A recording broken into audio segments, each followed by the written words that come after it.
Chers entrepreneurs, franchiseurs, futurs franchiseurs, bonjour et bienvenue dans cette vidéo dans laquelle je vous propose de discuter d'un élément fondamental pour votre succès en tant que franchiseur qui est votre présence internet.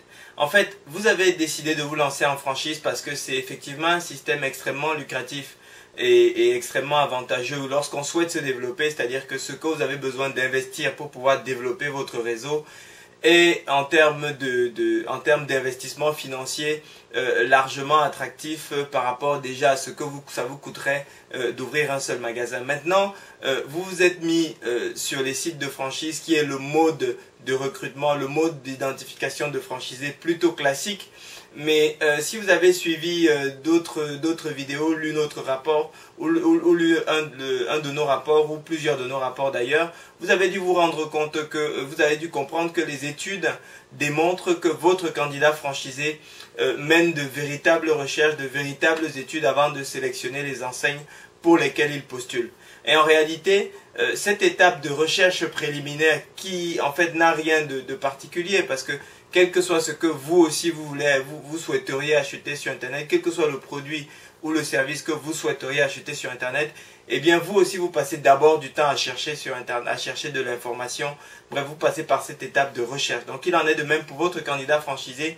Et ce qui va vous permettre véritablement d'impacter un maximum de candidats et donc de pouvoir générer un maximum de candidatures sur lesquelles vous aurez forcément plus de candidats qualifiés, si vous avez pu générer plus de candidatures, eh bien c'est votre présence internet. Malheureusement, beaucoup de franchiseurs négligent cet aspect et se contentent de penser que puisqu'ils ont un concept performant, eh bien ça suffira pour leur apporter des candidats franchisés. Ce qui n'est malheureusement pas le cas, ou en tout cas ce n'est vrai que pour une très petite proportion de candidats, ce n'est vrai que pour la proportion de candidats qui en réalité qui n'auraient pas pu vous échapper. C'est-à-dire que c'est pour des gens qui étaient tellement séduits par votre concept qui n'auraient pas pu vous échapper, ou alors c'est pour les vrais touristes qui postulent partout, n'importe comment, et puis vous vous retrouvez à passer beaucoup de temps à essayer de les qualifier, à essayer de les sélectionner et finalement pour pas grand chose parce que c'est des gens qui en réalité n'ont pas suffisamment mûri leur projet.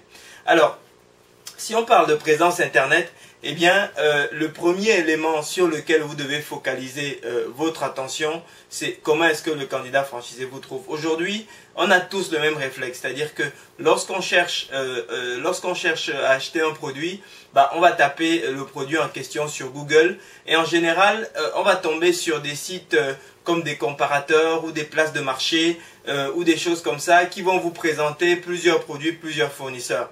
Et en fonction de la valeur du produit qu'on envisage d'acheter, ce qui va se passer, c'est qu'on va en général, si c'est un produit de pas très grande valeur, on va prendre la décision très rapidement, c'est-à-dire que si vous voulez acheter, je dis n'importe quoi, un accessoire de bureau ou de bureautique qui vous coûte une dizaine d'euros, eh bien vous n'allez pas passer 4 heures à chercher, à mener vos recherches là-dessus. Vous allez arbitrer par le prix ou par un facteur comme celui-là, et puis vous allez rapidement acheter. Par contre, ce dont on se rend compte, c'est que plus la valeur du produit qu'on envisage d'acheter est importante, plus on va passer du temps à faire des recherches sur ce produit. Ça va être le premier élément. Le deuxième élément, c'est que moins on a une connaissance parfaite de ce qu'on recherche, plus on va passer du temps pour chercher le produit sur Internet.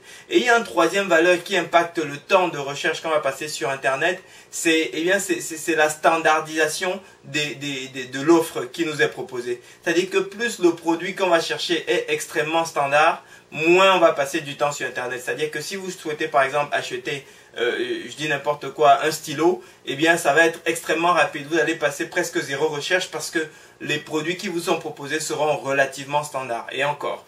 Par contre, si vous souhaitez acheter par exemple un véhicule ou si vous souhaitez acheter un matériel de travail un peu spécifique, même ne serait-ce qu'un ordinateur qui peut paraître standard, eh bien en fonction de votre niveau d'exigence, vous allez passer du temps. Si vous souhaitez acheter par exemple un appareil photo, vous allez probablement passer du temps si vous avez un niveau de compétence. Si par exemple vous souhaitez acheter un appareil photo à 50 €, eh bien vous allez passer moins de temps parce que vous allez tomber sur des choses très standards. Mais si vous souhaitez souhaitez acheter un appareil photo à 3000 €, eh bien vous allez passer plus de temps parce que les produits sont moins standards, les fonctionnalités sont relativement différenciantes, etc.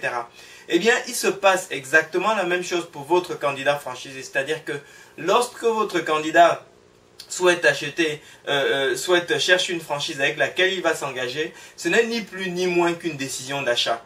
Et compte tenu du fait que non seulement c'est une décision d'une valeur très importante parce que votre candidat va investir une somme relativement significative dans son projet, en général ils y mettent tout ce qu'ils ont économisé pendant leur première vie professionnelle et puis ils vont même d'ailleurs en général emprunter une part substantielle pour pouvoir réunir l'ensemble du budget, eh bien votre candidat franchisé va passer beaucoup de temps sur Internet parce que cet acte est fortement engageant pour lui.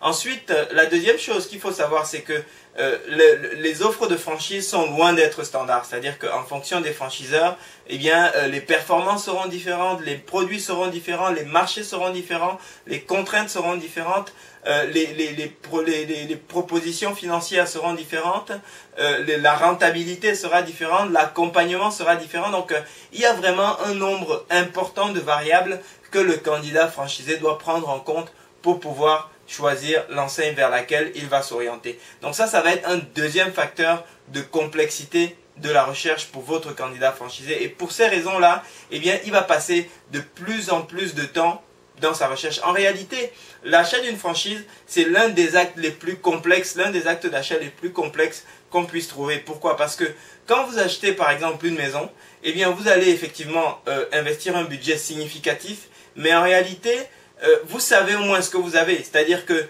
y a déjà un ensemble de lois qui visent à vous protéger, les lois carrées, etc., etc., les diagnostics qu'il faut faire, etc., toutes ces choses-là.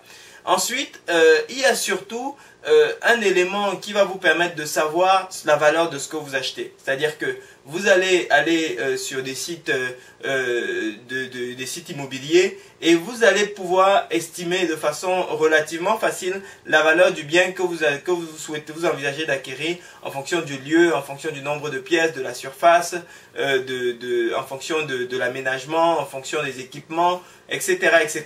Et tous ces éléments sont relativement standardisés aujourd'hui sur le marché. Le problème, c'est qu'en franchise, votre candidat franchisé n'a pas cette standardisation, de 1. Et de 2, il va dépenser de l'argent, il va investir dans un projet pour lequel, eh bien, il n'est pas sûr de ce qu'il a. C'est-à-dire que lorsque vous achetez une maison, ce qui se passe, c'est que vous avez du dur en échange. C'est-à-dire que, quelle que soit la marge d'erreur que vous allez faire, finalement, vous aurez toujours quelque chose qui a une certaine valeur de marché, quoi qu'on veuille. Voilà. Par contre, pour votre candidat franchisé, il n'a pas cette garantie. Ce qui veut dire que si jamais il se trompe, eh bien, ce qui va se passer, c'est qu'il va perdre la totalité de son investissement et en plus, il est même caution, il sera obligé de rembourser tout ce qu'il a emprunté parce qu'il est en général caution sur les sommes qu'il a empruntées en tout de façon globale ou en partie, mais en tout cas il a un véritable engagement. Donc il faut bien être conscient que cet ensemble de contraintes eh bien, vont contribuer à complexifier la décision de votre candidat et donc vont faire en sorte que ce dernier ait tendance à mener plus de recherches avant sa décision d'achat. Alors, lorsqu'on veut acheter une franchise, comment est-ce que ça fonctionne? Eh bien, on va faire une recherche sur Google et en général, on tombe sur les sites de mise en relation. Les sites de mise en relation, ça agit dans notre exemple de tout à l'heure, un petit peu comme les comparateurs d'achat ou des choses comme ça. Parce que ça compare les différentes opportunités et ça vous permet de postuler pour telle enseigne ou pour telle autre, etc., etc. Et ce qui se passe, c'est que eh bien, votre candidat, il va repérer sur ces sites-là des enseignes qui sont susceptibles de lui convenir. Et qu'est-ce qu'il va faire? Tout d'abord, comment est-ce qu'il va les identifier? Il va les identifier en général, non pas en allant dans l'annuaire et en regardant toutes les enseignes, qu'est-ce qu'elles proposent, etc., etc. En général, il va tomber sur une page qui va être la page d'accueil de ces sites-là, et ou la page sectorielle de ces sites. Si par exemple il a tapé, je dis n'importe quoi, franchise pizza, il va tomber sur les franchises qui traitent de la pizza. Et qu'est-ce qui va se passer? c'est que sur cette page vont être présentes les enseignes qui communiquent, c'est-à-dire qui payent un abonnement pour être présents sur ces sites. Ou bien, si le franchisé est tombé sur la page d'accueil, comme c'est souvent le cas, parce que parfois le candidat va tomber sur la page d'accueil parce que les sites de mise en relation, ce qu'ils font, c'est qu'ils investissent beaucoup en publicité pour être mis en avant, et en général, le candidat tombe sur la page d'accueil, eh bien, il va regarder les enseignes qui sont mises en avant sur cette page d'accueil. C'est-à-dire les enseignes qui sont soit sur des bannières, soit sur des carousels, c'est-à-dire les images défilantes qui sont souvent présentes sur ces sites, ou alors les enseignes qui ont communiqué, qui ont publié un communiqué ou une indiscrétion ou une news, etc. et qui donc sont aussi sur un blog sur la page d'accueil. C'est-à-dire que tous les sites de mise en relation vont avoir un blog sur leur page d'accueil sur laquelle ces sites font défiler les news des enseignes. Et si vous publiez régulièrement des news, eh bien vous pouvez être sans avoir à payer un coût additionnel sur ce blog-là. Pourquoi? Parce que ce qu'il faut bien comprendre, c'est que les autres personnes qui sont sur la page d'accueil, ce sont ceux qui sont sur les bannières, ceux qui sont sur les carousels, ceux qui sont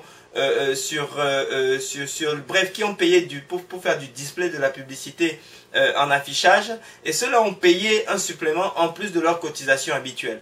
Alors que si vous publiez des news de façon fréquente, eh bien vous pouvez facilement être sur le blog qui se trouve sur cette page d'accueil sans avoir à payer un centime de plus. Donc ça, c'est ma première recommandation pour vous. Ça va être vraiment communiquer, parce que ça vous permet d'être sur les pages d'accueil et à partir de là, donc, d'être facilement repéré par les sites internet, par les candidats franchisés qui vont pouvoir atterrir sur cette page d'accueil.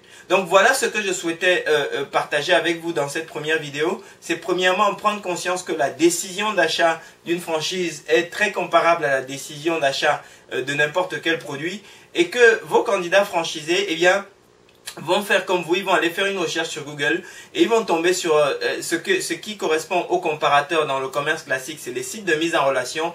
Vous devez être sur les sites de mise en relation et il est difficile de penser véritablement trouver des franchisés sur ces sites si vous ne payez pas un abonnement.